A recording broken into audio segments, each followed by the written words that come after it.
What's up, everybody? Starting to do spiritual questions, relationship questions, life questions. Got a question, 3 questions from our friend Dina. What is the nature of consciousness? What is true progress in our society? How will I accept what I do not know?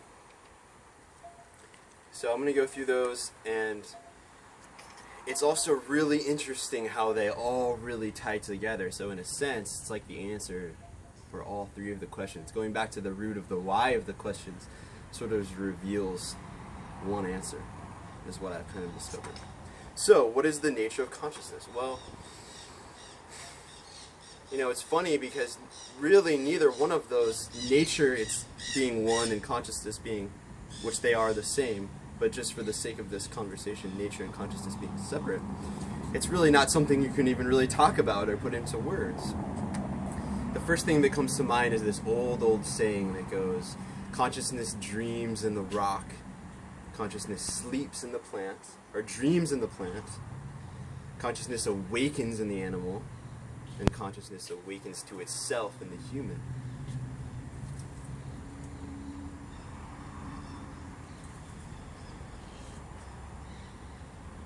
And so nature is what's happening, is this process of what's happening. There's this Alan Watts saying where he says, if you find that you are the one beating your heart, you will at the same moment find that you're the one shining the sun, because it's all a part of the same continuous process that's happening, right? Like, how are you beating your heart and digesting your food at the same time? How do you do that? How do we do that, right? It's just happening. It doesn't require any of our energy or awareness to bring that in.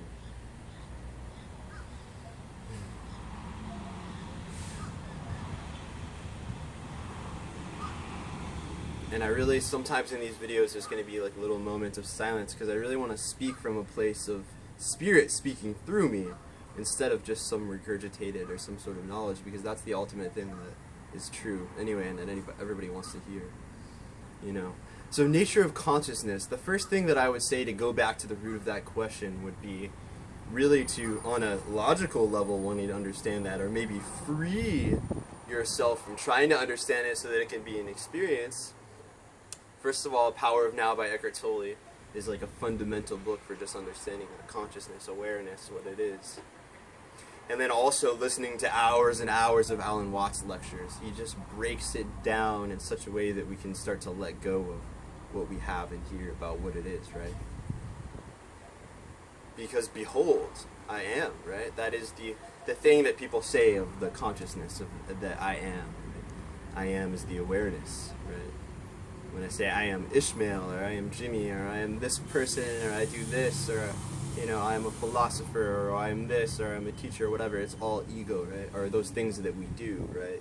Whereas consciousness is the I am, right? But even that, even I am is a word. So how do we go back to actually understanding and being in a relationship with the experience of consciousness? And outside of doing those and going into meditation, where we're watching the thoughts, observing the thoughts, right? Seeing them as they come. Not identifying with them, judging them, or analyzing them, just witnessing, right? That is consciousness. You know, who is the one that is aware, right? Like observing this thought. I'm observing that there's a thought about this thought. I'm observing that there's a thought about the thought about the thought. And then all of a sudden it's just like presence. Here we are, right? And so to go beyond that, the real obvious and quick way to really get into that, I definitely recommend doing that stuff first. Psychedelics is the way to really get into really seeing and feeling that mushrooms, you know? The mushrooms bring us back to that original experience of what is consciousness. So the nature of consciousness, right? What is true progress in our society? Really, really good question.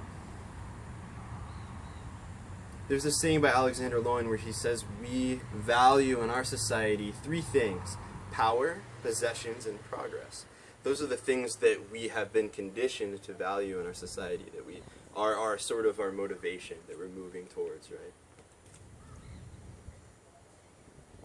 And so, What's really funny and the irony about these two questions, these first two questions, is progress. How do we make progress? Very, very often in our society, what the lack of conscious awareness is masquerading under the guise of progress, right? Because we're always trying to achieve something. There's this rat race. There's always, I gotta do, I gotta do, I gotta do. And ultimately what so many of us are doing is escaping ourselves and escaping this present moment to go accomplish something, go do something, because there's this unsettled feeling or maybe lack of self-love that we have, or whatever it is, that we have to go do and achieve and achieve and achieve instead of just sitting in stillness for an hour. Which can be so difficult in this society because if we're not, I'm not accomplishing something right now, right? And then to go into that question from another perspective would be what's actually very important in our society, what actually really matters. And another thing is the psychedelics, the mushrooms in particular, make this very clear. There's only one thing that really matters, and it's incredibly simple. The only thing that matters is that we cultivate peace and harmony within ourselves, within our relationships with everyone, with the earth and nature, you know, and cultivate a relationship with the earth that's not only sustainable but regenerative as it is in nature. That's the only thing that really matters, and the way that we know this is by going into the consciousness, about going in, because it comes to a point where it's like, oh my God, I'm aware. You know, behold, I'm aware. How? Right? And then within that, when we get to that state of that sacredness, then we can revel in the mystery of everything. And then, wow, it is such a miracle to be alive. You know, undoubtedly in that experience. And with that being said, honoring our sovereignty, honoring the sacredness as we come into that within ourselves of each and every other being, is a part of the same one consciousness that we all are, right?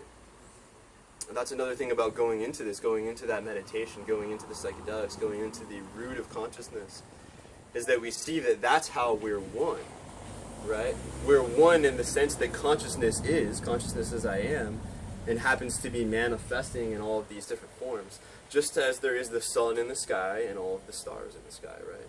It's all the same light. It's all light, right?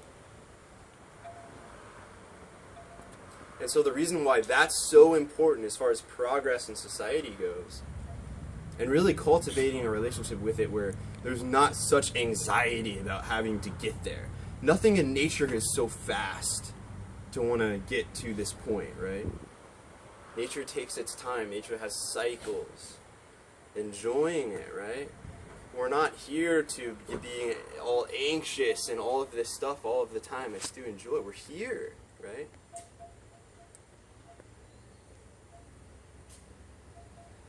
And so one thing that is absolutely true that we can all see and understand, I hope, is that, you know, we don't really know how we're here or whatever. It's part of the great mystery, right? It's just happening. It's just like we're just here, right?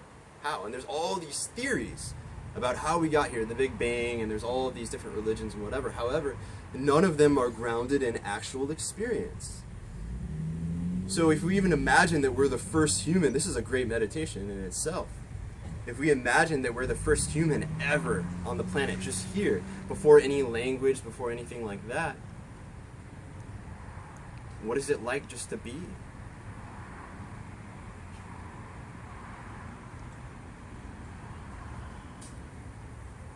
You know, and with that being said, you know, we are here somehow. We can get into arguments with everybody that we meet about how we're here or whatever. That's really irrelevant. The fact of the matter is that we're here, right? And there continues to be human beings being born, and there continues to be life flowing out. It continues to be happening. And as you can notice, everything around us in our world and our society was created and crafted and alchemized by the people that came before us, right? And it will continue to be this way. So we're living in the world that was cultivated by the decisions of the people that came before us, right? So this is another reason why conscious awareness, bringing in our awareness, right? The human being is aware of consciousness, right? Therefore we can make decisions about what we're creating together. what type of world we're creating. So in creating a world that is peace and harmonious and respecting amongst all human beings and in harmony with nature and not degenerative but regenerative, that starts to create a world that, you know, people call it Zion or heaven or whatever, but it's something that we can all create together in every moment, so that as there are new beings, new life coming into the world, we're bringing them up into a state where, hey, we're creating this heaven. We're just celebrating life and enjoying life together all the time, instead of this so backwards way that we have it. You are born in a hospital under fluorescent lights, you know, in this factory essentially, and not in nature, not connected to nature, and then you're raised under the conditioning and the fear and the anxiety and whatever else comes from our parents, and then gone to school where they teach us all of these things, and most of our life we're completely disconnected from reality, completely disconnected from our own empowerment to realize that we are creators of this reality. So in a sense, we achieve progress in our society by coming to that realization and stepping into our empowerment and responsibility of creating this life together. How will I accept what I do not know, right? So this ties into everything as well, right? That's part of the whole thing. There's always going to be things that we don't know.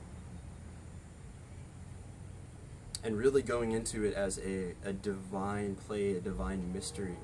You know, there's this really funny saying or talk by Alan Watts once again, where he's talking about, you know, his mother always told him that when we die, you go to heaven and God will answer all of your questions, right? And we'll say, God, why are plants green? And he'll say, because of chlorophyll. And then we'll say, oh. And then it's like, you know, that's in essence what a lot of us are seeking through science, seeking through answers, right? And we're really, as Terence McKenna says, we're tiling over the miracle of life with linguistic association with everything. You see a tree and you say tree. And then you fail, we can get so lost in the words that we're not able to go up to the tree and feel it and smell it and actually look closely at the leaves and the bark, right? And actually feel the aliveness of it. And even feel the way that we're feeling, right? Inside of ourselves, because we're actually being aware of our emotional, our energetic bodies. And so I think that is a really great meditation in itself, is letting go into the unknown, letting go into the mystery of life, you know, and really cultivating a relationship with it where it's really this incredible miracle that we all get to be a part of. And none of us really know, right? However, all of us here together, celebrating life together, get to enjoy this grand mystery of life that is not a problem to be solved, but an experience to be had, as Alan Watts said. So I hope that you guys enjoyed these transmissions, how these answers or ponderings came through for these questions. Dina, thank you so much for your questions. I appreciate it so much. And if anybody else has any other spiritual, relationship, or life questions, please put them in the comments, send me a message. I'm so thankful to receive anything anybody wants to send, and happy to make a video. Love and bliss.